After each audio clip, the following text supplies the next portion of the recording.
New reporting on the possible sale of the Washington Commanders. Tonight, the man who once held a minority share of DC United says he is not giving up his bid to buy the Commanders from owner Dan Snyder.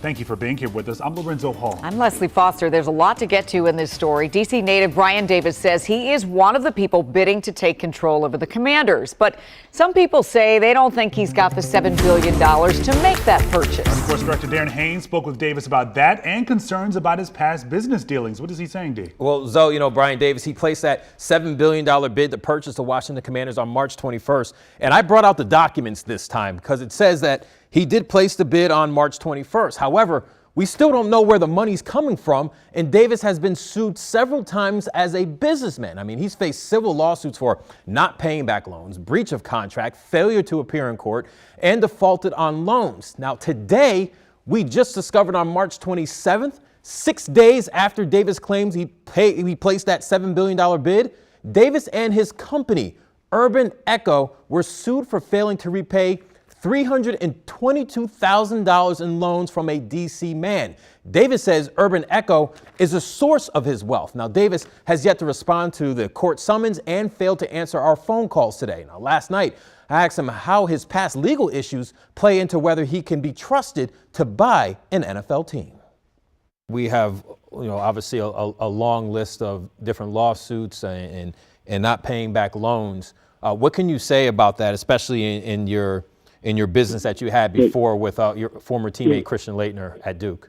I have made business mistakes, but in terms of character, integrity, what I can say is that unlike most, I didn't file bankruptcy.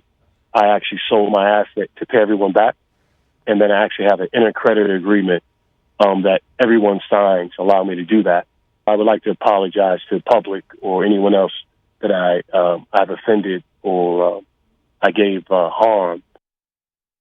All right, so real talk, how serious is Brian Davis's bid? Well, back in February, a source familiar with the Commanders' sale told me at least 4 bids were submitted to purchase the team, and the franchise just had a bidding tour for a potential new owner. I can confirm Mr. Davis has never had a bidding tour at the team facility. That's like buying a used car without the test drive. So why buy this team in the first place? Here's his take.